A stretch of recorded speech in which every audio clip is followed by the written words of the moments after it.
யாத்ராகமம் 7ஆம் அதிகாரத்திலிருந்து சில பகுதிகளை நாம் இன்றைக்கு வாசிப்போம். பைபிளில் கர்த்தர் அப்படின்னு தொடங்குகிற சில அதிகாரங்கள் தான் இருக்குது. நீங்கள் பைபிளை ஃபுல்லாக படித்து பார்த்தீங்கன்னா கர்த்தர் அப்படின்னு சொல்லி தொடங்குகிற தேவனுடைய நாமத்தில் தொடங்குகிற அதிகாரங்கள் சில தான் இருக்குது. கர்த்தருடைய நாமத்தில் ஒரு அதிகாரம் ஸ்டார்ட் ஆச்சுன்னா, அதாவது ஆரம்பிக்கும் பொழுதே கர்த்தர் அப்படின்னு ஆரம்பிச்சிச்சுன்னா அந்த அதிகாரம் ரொம்ப ரொம்ப முக்கியமான அதிகாரம். அதில் முக்கியமான சில ரகசியங்களை தேவன் எழுதி வச்சிருக்கிறார்னு அர்த்தம். நீங்கள் பைபிளை ஃபுல்லாக படித்து பார்த்தீங்கன்னா எப்போவுமே அப்படி தொடங்காது. கர்த்தர்ன்ற வார்த்தையில் ஒரு அதிகாரம் சில அதிகாரங்கள் மட்டும்தான் தொடங்கும். அப்படி தொடங்குகிற அதிகாரங்களில் ரொம்ப ஆவிக்குரிய சத்தியங்களை ஆண்டவர் நிறைய எழுதி வைத்திருக்கிறார். இப்போ ஆண்டவர் கர்த்தர் மோசையை நோக்கி ஆண்டவர் சொல்கிறார், நான் உன்னை பார்வோனுக்கு தேவனாக்கினேன் அப்படின்றார். இப்போ ஒரு மனுஷனை இவர் மோசே ஒரு சாதாரண மனுஷன், ஆனால் தேவனுடைய வார்த்தை மோசைக்குள்ளே இருந்ததுனால இப்போ ஆண்டவர் அந்த மனுஷனை ப்ரமோஷன் பண்ணுகிறார். பார்வோன் முழு எகிப்துக்கும் ராஜா. இன்னைக்கு இருக்கிற அமெரிக்கா போல் அன்னைக்கு இருந்த அந்த எகிப்து தேசம், அவன் தான் ராஜா. அவன் சொல்லுகிறது தான் நடக்கும். அவனை எதிர்த்து யாருமே கேள்வி கேட்க முடியாது. இப்போ ஆண்டவர் சொல்லுகிறார், நான் உன்னை பார்வோனுக்கு தேவனாக்கினேன் அப்படின்றார். அதாவது என்னென்னா, ஆண்டவருடைய வார்த்தையை பெற்றவன் சாதாரண மனுஷனாக இருந்தால் கூட தேவன் அவனை இந்த பூமியில் எப்படி வச்சிருக்கிறார்னா, இந்த பூமியில் யார் பெரியவனோ, யார் பணக்காரனோ, யார் அதிகாரம் உள்ளவனோ, அந்த அதிகாரத்துக்கும் அந்த பணத்துக்கும் ஒரு லிமிட் இருக்கும், இவ்வளவுதான் அப்படின்னு சொல்லி அந்த லிமிட்டுக்கு உள்ள அந்த நபரை பார்க்கிலும் ஒருபடி மேலே கர்த்தர் அவனை கொண்டு போகிறார். லேலோயா. கர்த்தர் மோசையை நோக்கி இன்னும் கூட கொஞ்சம் ஆழமாக சொன்னால், மோசே என்பவன் தண்ணீரிலிருந்து எடுக்கப்பட்டவன். மோசே அப்படின்னா அர்த்தம் என்னன்னா, தண்ணீரிலிருந்து எடுக்கப்பட்டவன். பிதா குமாரன் பரிசுத்தாவிய நாமத்தில் தண்ணீரில் மூழ்கி ஞானஸ்நானம் பெற்று எழுந்த தேவனுடைய அழைப்பை பெற்ற தேவ மனிதர்களை ஆண்டவர் சொல்கிறார், நான் உன்னை பார்வோனுக்கு தேவனாக்குகிறேன் அப்படின்றார். அப்படின்னா அந்த அன்னைக்கு இருந்த பூமியில் இருந்தவர்கள் எல்லா மனிதர்களும், எகிப்தில் இருந்தவங்க எல்லாருமே பார்வோனை தெய்வமாக கும்பிடுவாங்க. எல்லாரும் பார்வோனை தெய்வமாக கும்பிடுவாங்க. ஆண்டவர் சொல்கிறாரு, பார்வோன் தெய்வம் கிடையாதுடா, நான் உன்னை பார்வோனுக்கு மேலே கொண்டுட்டு போகிறேன் அப்படின்னு சொல்லுகிறார். லேலுயா. யோசிச்சு பாருங்க, ஒரு சாதாரண மனுஷன், சாதாரணமாக ஆடு மேய்த்து கொண்டிருந்த மனுஷன், பிறப்பால் ஒரு அடிமையின் வம்சத்தில் வந்திருந்தாலும் கூட, அந்த இஸ்ரவேல் தேசத்தில் அவர்கள் அடிமையாக இருந்தாங்க. இப்போ அவர் வளர்க்கப்பட்டது அரண்மனையில் இருந்தாலும் இந்த 40 வருஷம் சாதாரணமாக ஆடு மேய்ச்சிக்கிட்டு இருந்த ஒரு மனுஷன், ஒரு வயது முதிர்ந்தவர், 80 வயசுக்கு மேலே ஆயிடுச்சு. ஆண்டவர் சொல்கிறார் பாருங்க, கர்த்தருடைய வார்த்தையை பெற்றவனை தேவன் எப்படி பார்க்கிறார், நம்மளை எப்படி பார்க்கிறோம். ஆண்டவருடைய வார்த்தையை பெற்றவன் தன்னை எப்படி பார்க்கிறான். இதே மோசே 30வது வசனம் வாசிங்க, 6ஆம் அதிகாரம் 30ஆம் வசனத்தில் தன்னை எப்படி பார்க்கிறார் பாருங்க. மோசே கர்த்தருடைய சன்னிதானத்தில், மோசே தேவ சமூகத்தில் போய் தன்னை ஒரு விருத்த சேதனம் இல்லாதவன், நான் ஒன்றுக்கும் உபயோகமற்றவன் அப்படின்னு பார்க்கிறார். மோசே தன்னை பார்க்கிற பார்வை, நான் ஒன்றுக்குமே உபயோகமற்றவன், நான் ஒரு யூஸ்லெஸ் அப்படின்ற மீனிங்கில் சொல்கிறார். தேவனை பொறுத்த வரைக்கும் விருத்த சேதனம் செய்து கொள்ளாதவனை தேவன் தன்னுடைய இனத்தில் சேர்ப்பதே இல்லை. ஆனால் மோசே சொல்கிறார், நான் ஒன்றுக்குமே யூஸ் இல்லாதவன், நான் உங்களுக்கு தகுதி இல்லாதவன், நான் ஒன்றுக்கு ஆகாதவன் அப்படின்றார். கர்த்தர் அதே மோசே பார்த்து சொல்கிறாரு, இல்லை மோசே, நீ உன் பார்வையில் வேணா நான் ஒன்றும் இல்லாத ஆளாக இருக்கலாம், என் பார்வையில் நீ யாருன்னா, இந்த உலகத்தில் யாரை இந்த உலக ஜனங்கள் பெருசாக பார்க்குறாங்களோ அவங்கள விடவும் நீ பெருசு அப்படின்றார். அந்த வார்த்தை மோசையை ரொம்ப ஸ்ட்ராங்காக பலப்படுத்தினது.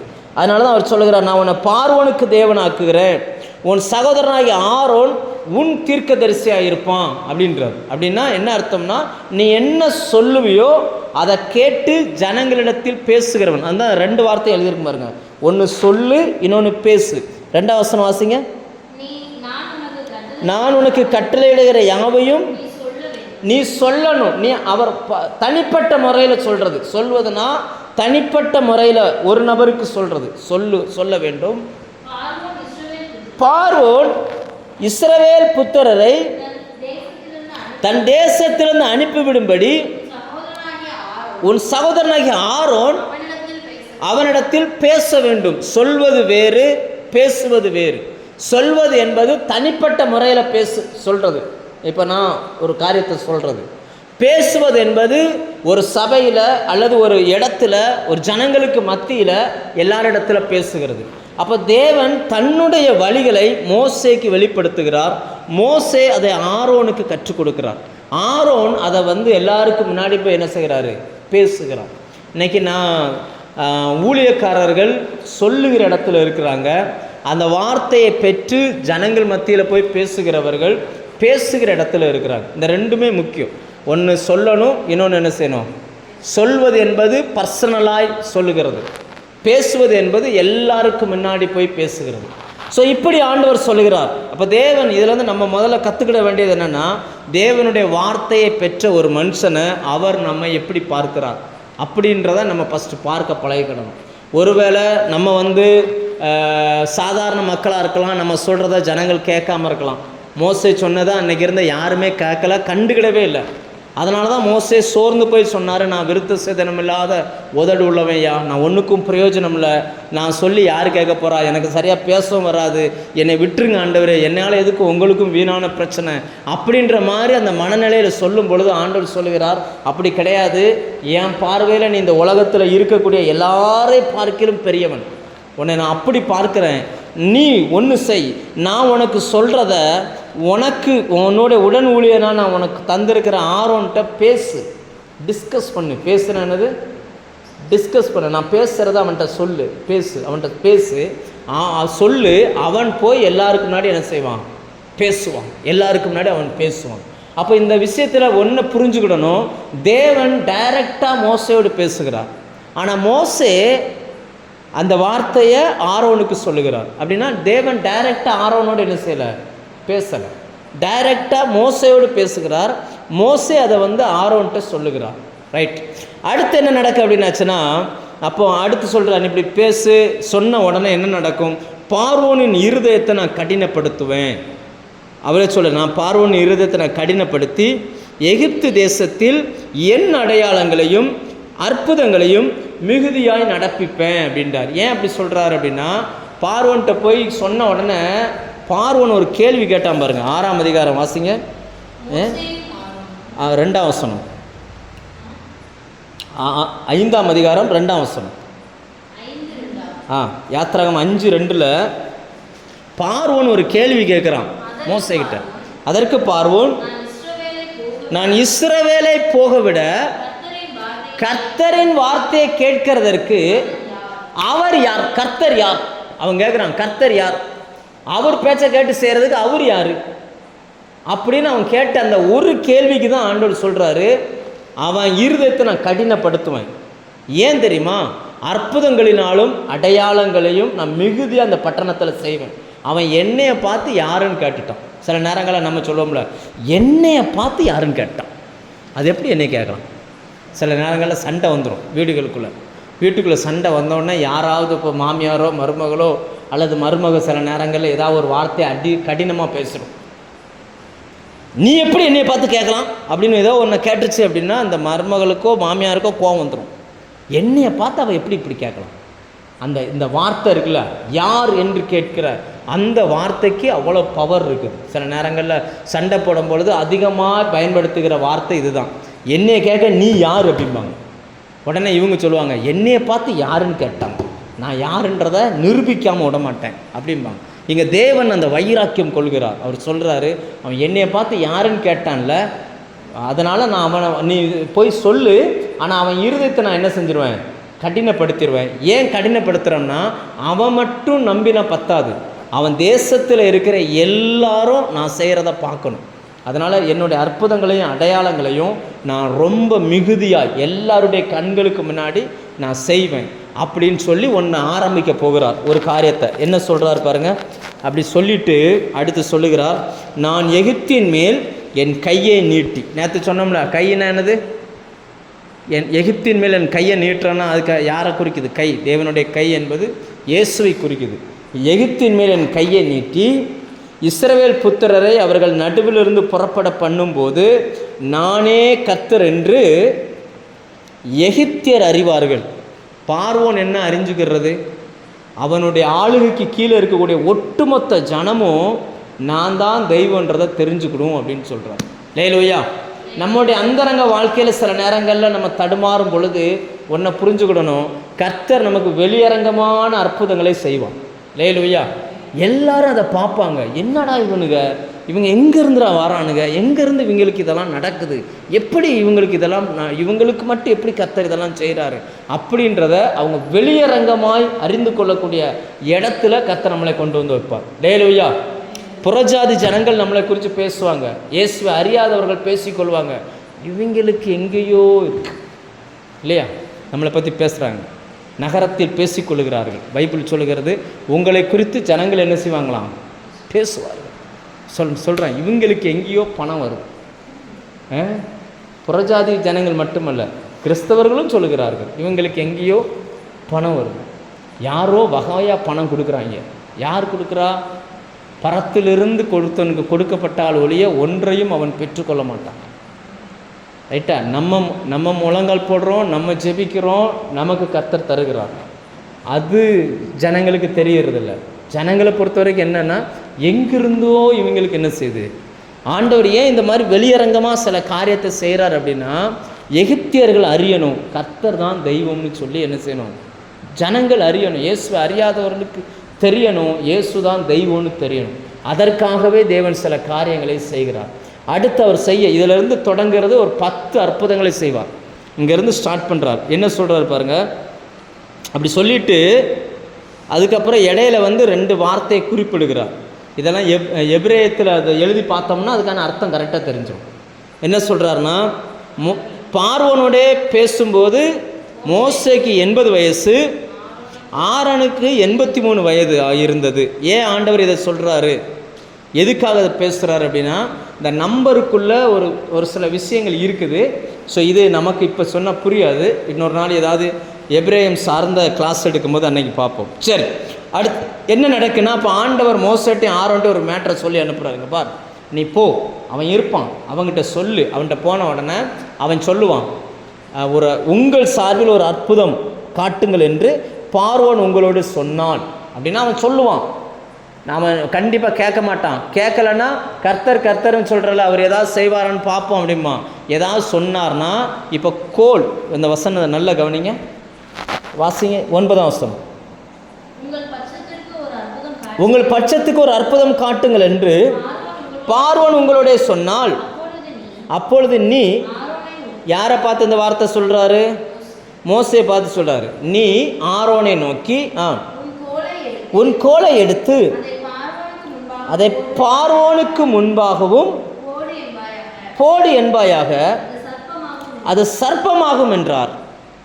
மோசேயும் ஆரோன், ஆண்டவர் சொல்லிட்டார், பாரு நீங்கள் போங்க, அவன் ரொம்ப திமிராக பேசுவான், உங்கள் தெய்வம்னு சொல்கிறல்ல, அப்போ அந்த தெய்வத்தை உனக்கு ஏதாவது ஒரு அற்புதம் செய்ய சொல்லு, ஏதாவது உன் தெய்வத்தின் சார்பில் ஏதாவது ஒரு அற்புதம் செய் அப்படின்னு அவன் சொல்லுவான். நீ என்ன செய்ய, உன் கோலை ஆரோன்கிட்ட கொடு, உன் கோலை எடுத்து ஆரோனை நோக்கி உன் கோலை எடுத்து அதை பார்வோனுக்கு முன்பாக போடு என்பாயாக, அது சர்ப்பமாகும். அது என்னவா மாறிடுமா? ஏன்னா ஆரோன் தான் ஜனங்களின் அதிபதி, ஜனங்களை நடத்துகிற ஆரோன் பிரதான ஆசாரியனாய் வரப்போகிறவர்.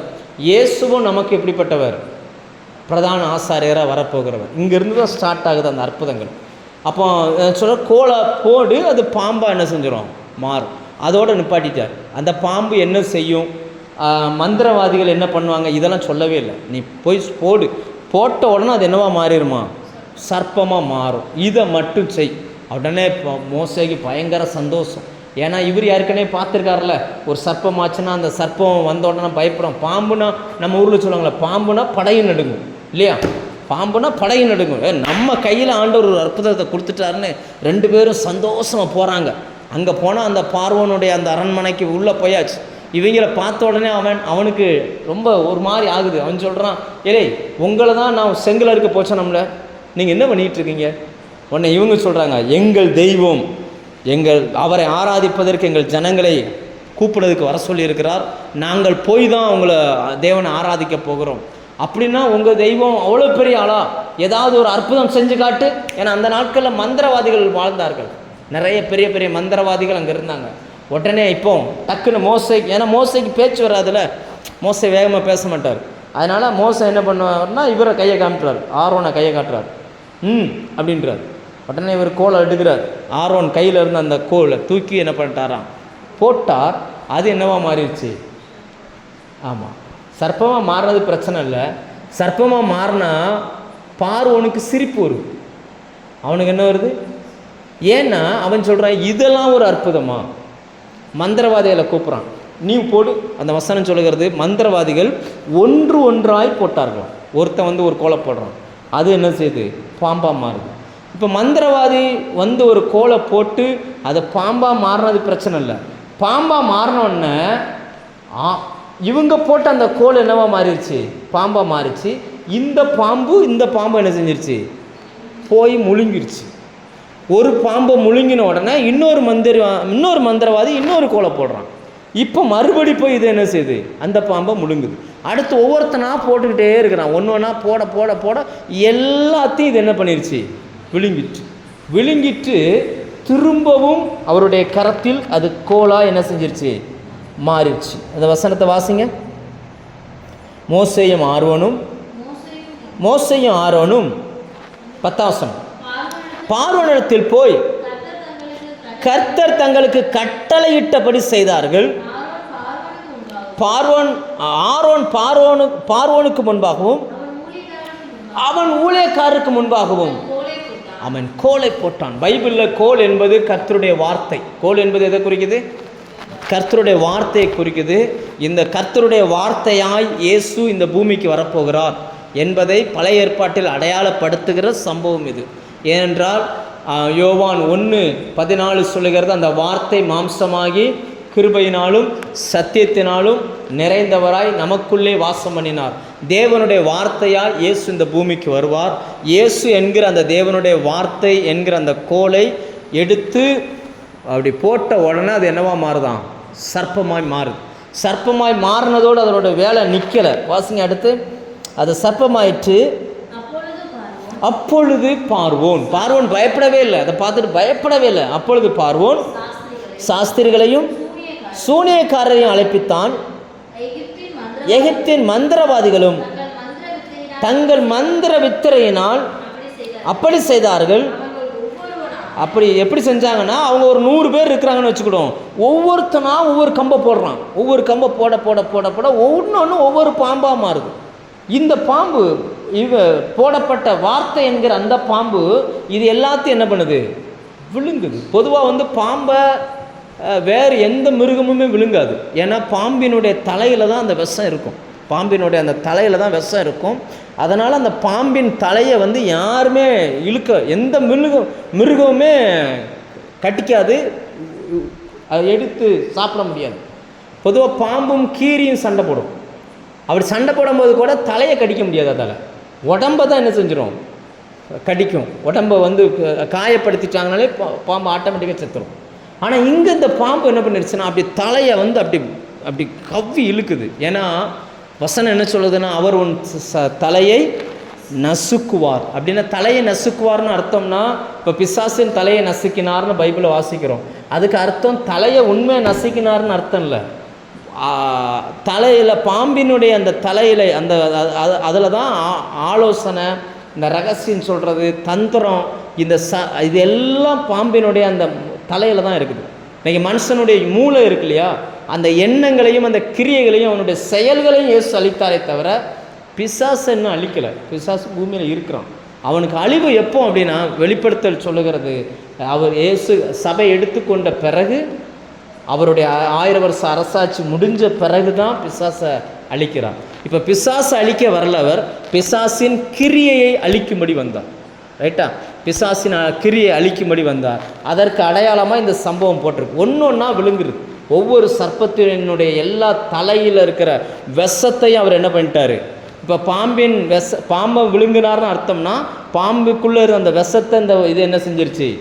எல்லாத்தையும் எடுத்துருச்சு. இப்போ ஒரு மந்திரவாதி போடுறான், வியாதி என்கிற ஒரு கோல், அதை விழுங்குது. அடுத்து தரித்திரம் என்கிற ஒரு கோல், அதை விழுங்குது. அடுத்து இச்சையில் பாவத்தில் விழ வைக்கிற ஒரு கோல், அதை விழுங்குது. அடுத்து பைத்தியம் பிடிச்சு அலைய வைக்கிற புத்தி மாறாட்டம், அந்த கோலை போடுறான், அதை விழுங்குது.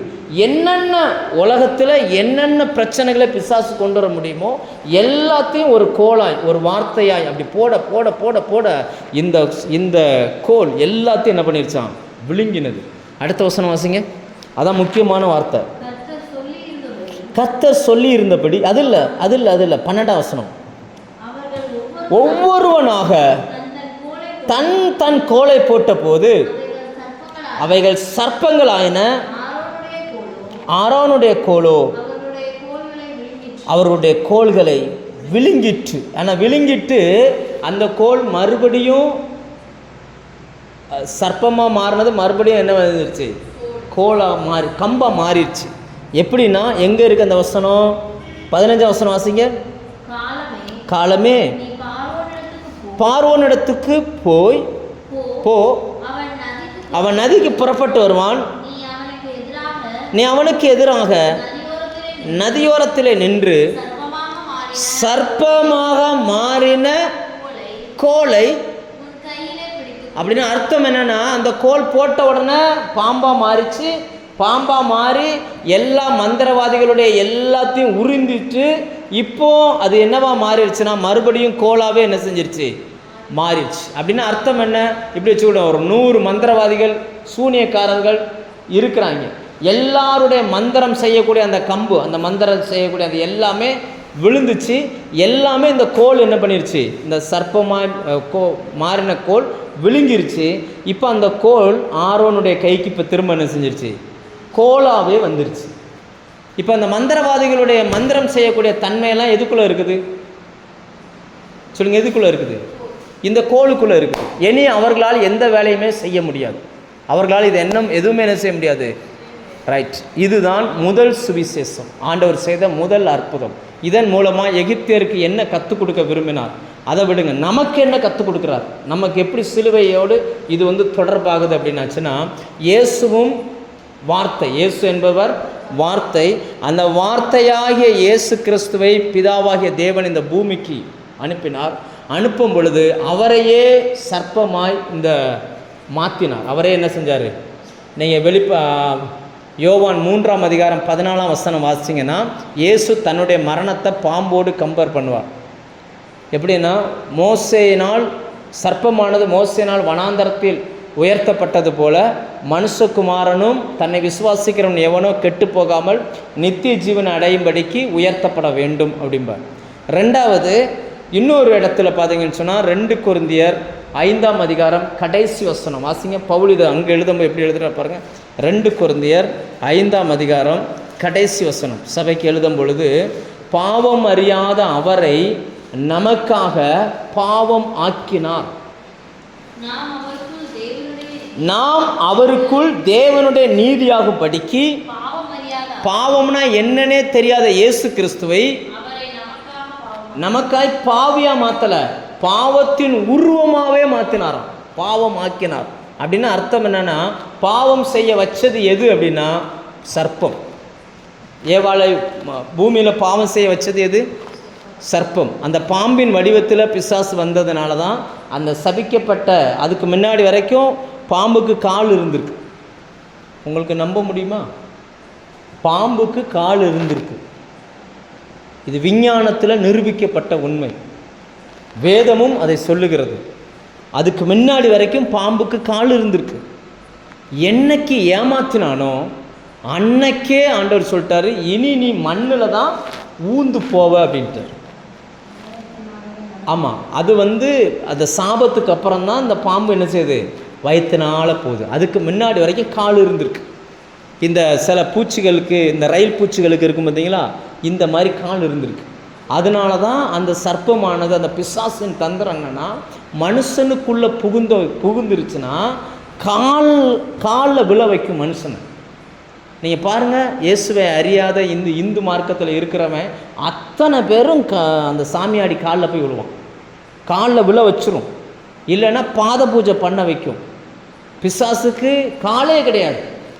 அதனால் ஆண்டவர் என்ன பண்ணார்னா, அதனால தான் சொன்னார், நீ என் பிள்ளைகளை ஏமாத்திட்டல, ஏமாற்றி பாவம் செய்ய வச்சுட்ட, அவன் காலுக்கு கீழே நான் உன்னை வைக்கிறேன் அப்படின்னு தான் சமாதானத்தின் தேவன் தாமே சாத்தானே உங்கள் காலின் கீழ் நசுக்கி போடுவார். அதுக்குத்தான் சுவிசேஷத்தை சொல்லும் பொழுது பாதரட்சைன்னு சொல்லுவார். சுவிசேஷத்தை ஆண்டவர் எப்படி சொல்லுவார்? அவன் எபேசியர் 6ஆம் அதிகாரத்தில் சர்வாயுத வர்க்கம்னு சொல்லும் பொழுது சுவிசேஷத்திற்கு ஆயத்தம் என்னும் பாதரட்சையை கால்களில் தொடுத்தவர்களாய் நில்லுங்கள் அப்படிம்பார். ஏன்னா பிசாசை நம்ம காலுக்கு கீழே என்ன செஞ்சுருக்காரு? வச்சிருக்கிறார். ஏன்னா பாம்புக்கு கால் கிடையாது, நமக்கு காலை வச்சு நம்ம காலுக்கு கீழே என்ன செஞ்சுருக்காரு? அவனை வச்சுருக்காரு. அதனால தான் கிறிஸ்தவர்கள் யார் கால்லையுமே விழக்கூடாது. ஏன்னா ஒரு காலில் விழ வைப்பது பிசாசனுடைய தந்திரம். நம்ம யார் கால்லையுமே விழக்கூடாது. நம்மளை ஆண்டவர் நமக்கு நம்ம காலில் அவ்வளவு பெரிய ஒரு அதிகாரத்தை கர்த்தர் வச்சுருக்கிறார். இந்த கால் ரொம்ப ரொம்ப முக்கியமானது. இப்போ எப்படி அந்த கோலை போட்ட உடனே அது பாம்பாக மாறி மந்திரவாதிகளுடைய எல்லா விஷம் நிறைந்த பாம்பினுடைய தலையை உறிஞ்சிச்சோ, அதே போல் இயேசுவை இந்த பூமிக்கு தேவன் அனுப்பினார். கல்வாரி சிலுவையில் அவரை பாவமாகவே மாற்றினார். அப்போ அவர் பாவமாய் மாறினதனுடைய விளைவு என்னென்னா, மற்ற பாம்புகளுடைய விஷத்தை எல்லாம் அவர் என்ன பண்ணிட்டார்? எல்லாத்தையும் உறிந்து கொண்டார். ஒட்டுமொத்த பாவமும் இயேசுவின் தலைக்கு வந்துருச்சு. இப்போ இந்த உலகத்தை கெடுக்கக்கூடிய எல்லா விஷமும் எங்கே இருக்குன்னா இயேசுவினுடைய அந்த சிரசில் இருக்குது. எல்லாத்தையும் இந்த பாம்பு உறிஞ்சிருச்சுல, அதே போல் எல்லாம் எடுத்துட்டார். எல்லாம் எடுத்த பிறகு இப்போ இயேசு அந்த அந்த அந்த சர்ப்பத்தை எல்லாம் உறிந்து அவர் கம்ப்ளீட்டாக அந்த விஷத்தெல்லாம் எடுத்துட்டார். எடுத்து அவர் மரித்து மறுபடியும் பாவம் இல்லாதவராக என்ன பண்ணிட்டார்? உயிர்த்து வளர்ந்தார். அதை தான் ஏசாயாவில் நம்ம வாசிக்கிறோம், மரணத்தை ஜெயமாய் விழுங்குவார். ஏசாயா 25 வாசிக்கிறோம். இயேசு என்ன செய்வார்? மரணத்தை ஜெயமாய். அந்த சர்ப்பம் கடிச்சிச்சுன்னா அவனுக்கு மரணம் தான். ஆனால் அந்த மரணத்தை அவர் உறிந்து அவர் மரணத்தை ஜெயமாக என்ன பண்ணிட்டார்? விழுங்கி மரணத்தை ஜெயமாய் விழுங்குவார் அப்படின்றது. ஸோ இங்கே மோசேயும் ஆரோனும் செய்கிற அந்த முதல் அற்புதத்தின் மூலமாய் அந்த பார்வோனுக்கு ஒரு சம்பவத்தை ஆண்டவர் சொல்லி காட்ட விரும்பினார். இந்த எகிப்தின் விடுதலைக்காக ஆண்டவர் செய்த அந்த முதல் அற்புதம் சிலுவையோடு தொடர்புடைய அற்புதம். இந்த 10 அற்புதம் வரும். 10 அற்புதமும் சிலுவையோடு தொடர்புடைய அற்புதமாக இருக்கும். 10 அற்புதங்களும் அவங்களுக்கு ஒன்றை செய்கிறதா இருக்கும். இப்போ அவன் நம்பி இருந்த அந்த மந்திரவாதிகள், சூனியக்காரர்கள், அந்த தேசத்தினுடைய எல்லா மந்திர வித்தைக்காரர்கள் எல்லாரும் ஃபெயிலியர் ஆகிட்டாங்க. எல்லாரும் இப்போ என்ன செஞ்சிட்டாங்க? தோத்துட்டாங்க. ஏன்னா இவங்களும் பாம்பை வர வச்சாங்க, ஆனால் அந்த பாம்பு இப்போ கையில் இல்லை. எல்லா பாம்பு இப்போ எங்கே வந்துருச்சு அப்படின்னா ஆரோனுடைய அந்த கோலுக்குள்ளே என்ன செஞ்சுருக்குது? தேவ வார்த்தைக்குள்ளே அடங்கிருச்சு. இப்போ சாபமாய் இருந்த, நமக்கு விரோதமாய் சாபமாய் இருந்த, பிசாசு வைத்திருந்த எல்லாத்தையும் இயேசு சிலுவையில் உறிந்து கொண்டார். இப்போ இயேசுவுக்குள்ளே தான் எல்லாமே இருக்குது. இயேசுவும் நமக்கு கசப்பை தரலை, விஷத்தை தரலை. அவர் நன்மையானதை தான் நமக்கு பேசுகிறார். இப்போ நம்ம மேலே எப்படி பேசுகிறார்? அவர் நினச்சா தப்பு பேசலாம், ஆனால் நம்ம மேலே நியாய தீர்ப்பை பேசாமல் நம்ம மேலே என்ன செய்கிறாரு? நன்மையானதை பேசுகிறார். லேலூயா! இதை நல்லா புரிஞ்சுக்கிடணும். ஏன்னா சிலுவையில் அந்த விஷம் முறிக்கப்பட்டது. விஷத்தை எல்லாம் ஆண்டவர் என்ன பண்ணிட்டாரு? பிசாசு எதை வச்சு பயமுறுத்திக்கிட்டு இருந்தானோ எல்லாத்தையும் உறிந்துட்டான். பிசாசை வெளியரங்கமான கோலமாக்கினார்னு பைபிள் சொல்லுகிறது. அதனால் அவர்களுக்கு செய்த அந்த அற்புதம் சிலுவையில் இயேசு மரிப்பதற்கு இணையான ஒரு செயலாய் வேதத்தில் காணப்படுகிறது. இனி நம்ம ஒவ்வொரு அற்புதமாக பார்ப்போம். ஒன்று அதுக்கு தகுந்த மாதிரி இருக்கும். சிலுவை மரணத்துக்கு அப்புறம் என்னென்ன நடக்குன்றதுக்கு தகுந்த மாதிரி இருக்கும். கர்த்தர் நமக்கு அவைகளை காண்பதற்கு உதவி செய்யட்டும். ஜெபம் பண்ணுமா?